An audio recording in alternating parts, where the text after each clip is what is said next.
Welcome to Total Rewind. Today I'm talking about 15 1990s slang words or terms that used to be all the rage.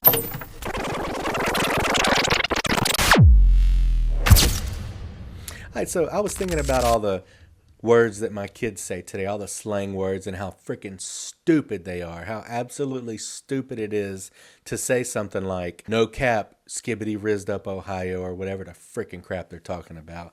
But then I got to thinking about it, and I was like, we had stupid crap like that too when I was growing up as a teenager, and it's probably just as bad, if not worse. So today I'm going to go over a list. I compiled a list of 15 words, and I want to talk about them and maybe go over what they mean a little bit. So first one on the list, fat, P-H-A-T. So does anybody remember fat? It was originally meant to mean like cool or awesome. Like, dude, that new game is fat, son. But it's sort of morphed into a way to describe a female.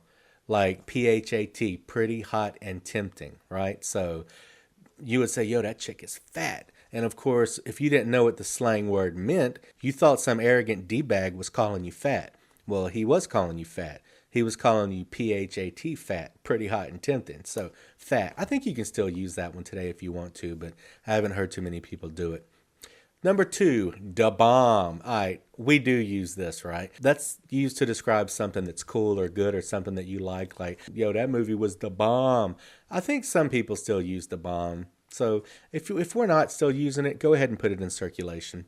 All that. Remember all that? Like, that's all that. It's short for all that in a bag of potato chips.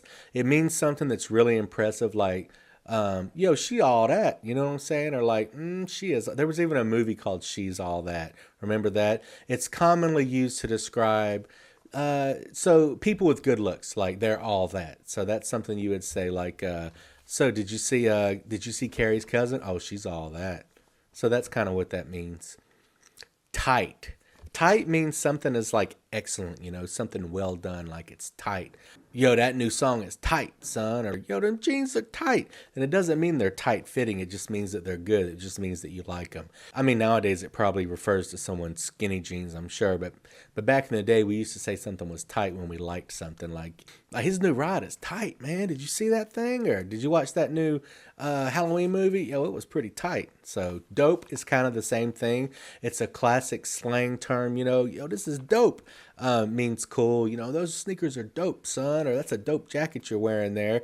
Illegal drugs were also called dope, but the double meaning is not synonymous. Like, you could say like, hey, pass the dope, or you could just be like, yo, this is dope, or this song is dope, or man, this spaghetti is dope. It's kind of like tight. A lot of these words are sort of, used to describe something that means cool, but I think that a lot of these words sort of have an inner city following more than they do, say, valley or country people. So I think that a lot of like fat, da bomb, all that, tight, dope, I think that all that sort of stems from hip hop culture. We called it rap back then.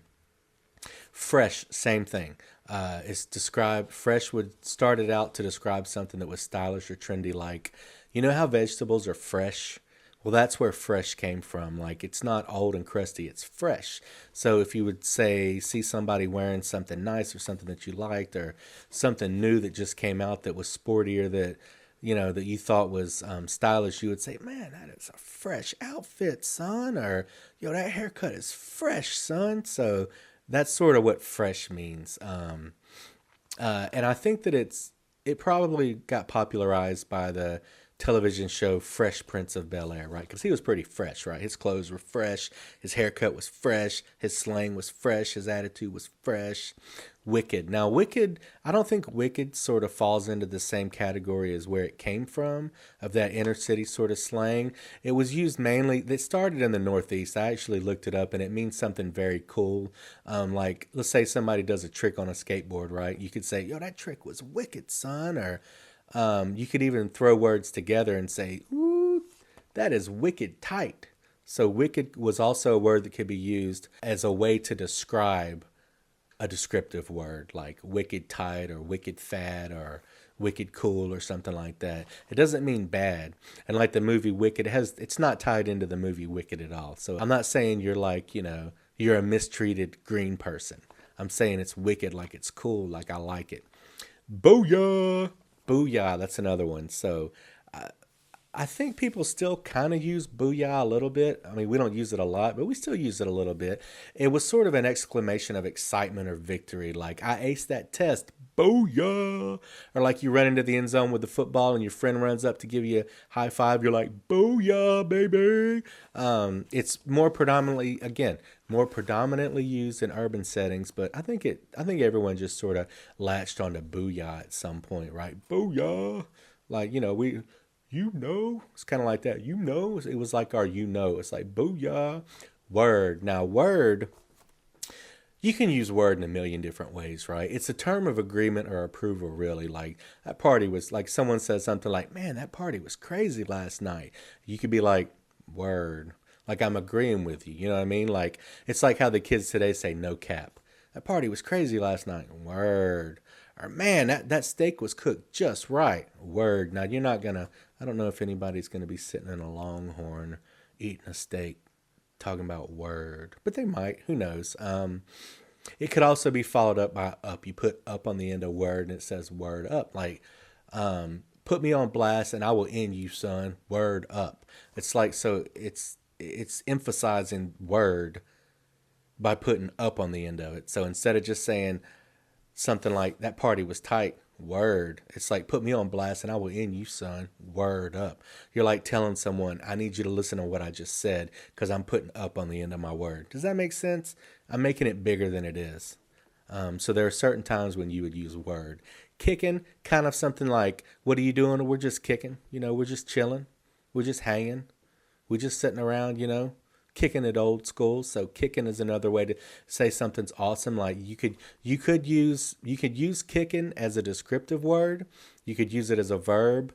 You could say, what are you doing? I'm just kicking. Or you could say that party was kicking last night. You could describe a place, an event, a person, a thing, or anything that was found to be above par, and you could still use the word kicking, right? Like, those new Converse of yours are kicking, son. It's kind of like fresh. You could also say it about the party last night was kicking, or what are you doing right now? Well, we just kicking. We're just kicking it old school. You throw it old school in there, and it really helps to describe you're just sitting around not doing anything, right? So, or you're kicking, maybe you're dancing somewhere. You're kicking your feet. Kicking goes a long way. Kicking's like, it's like D's. Gen X put kicking on anything. It's like D's and ranch dressing. We be putting kicking on anything. As if. Now, as if was sort of a Valley Girl type thing. It was made famous by that movie Clueless. Remember the movie Clueless? As if. So it's not something that everybody's going to use. A lot of these other slang words, everyone would jump on the bandwagon and use those whether you're from those areas or not. But as if was very specific to a type of person. Like, John likes me as if. You know what I mean? Like, that's how you would use that. Saying as if is like saying, yeah, right, or like saying, as if I would date John, but you would just say as if. I think that as if got bigger because people started using it to make fun of those kind of people, right? Like, as if. Like, oh my gosh, I lost my Prada backpack. As if. People would just use as if as a way to sort of rag on those type of people, but it didn't really get as big. I think we jokingly say it now still, but it's not as big as some of the other words on the list. Don't go there. So that had nothing to do with your location, first and foremost. Don't go there is used when a person were warning someone not to make a comment about a particular sensitive subject. Like, you're sitting all around a table talking and someone says, Chrissy and John finally broke up. Oh, don't go there.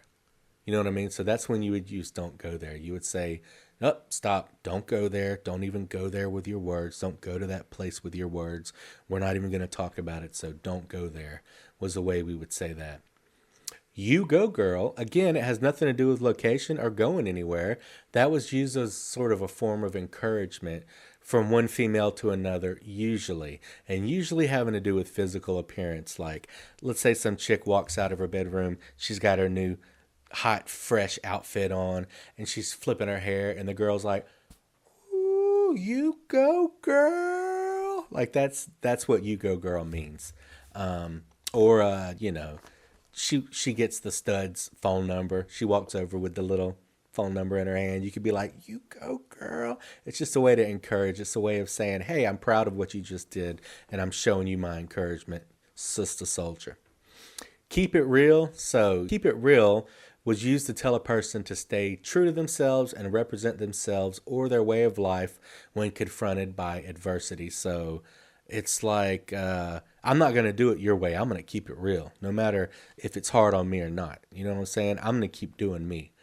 It's like saying you do you. You ever heard the expression you do you? Keep it real is something that people would say. I'm just going to keep it real. You know what I mean? I'm going to kick it old school and I'm going to just be me. So a good example of keeping it real would be like you get a job in an office or something and they're like, you can't wear those sneakers with your suit. You need to start wearing wingtip shoes to work. See this accent I'm doing right now? I'm doing like the stuck up white guy. Anyways, keeping it real would be like, shoot, I ain't finna do that. I'm gonna keep it real up in here. Most of these slangs, most of them really do come from that sort of hip hop culture, that sort of urban setting that we all just gravitated towards and tried to make our own. It's cultural appropriation is what it is, and it's a real thing. And the last one I got on here is talk to the hand now. This goes without saying, but anytime the need would arise to dismiss or shut someone down, there was no better burn than to thrust your hand in front of their face and in the sassiest way possible, exclaim the phrase, talk to the hand. Okay, Schwarzenegger even said it in one of the Terminator movies like a freaking idiot, but that's how popular it was. And it became self-referential and sort of ironic to say that. It went from being a serious thing like talk to the hand. It's a way to, you're shutting somebody down. You're putting your hand in front of their face. And it's like shutting them up. And then you actually say out loud, talk to the hand. So that's where that comes from. And then it sort of became like this self-referential thing where you would do it as a joke. Like even nowadays, if I were to ever say talk to the hand to somebody, I would just throw my hand out, put it in front of their face. And it's kind of a joke to say that, but yeah, so those are 15 slang words that we used to use pretty heavily. I mean, everyone from normal suburbanites to people associated with popular culture and everyone in between. Some 90s slang terms. I'll probably dig some more terms out and do another video like this, but if you've got any ideas or things that I missed or things that you used to say a lot or things that you used to say and still say right now or words or phrases that you think should be brought back, go ahead and drop them in the comments. Thanks for watching. This has been Total Rewind. And until I see you again, Snoochie Boochies.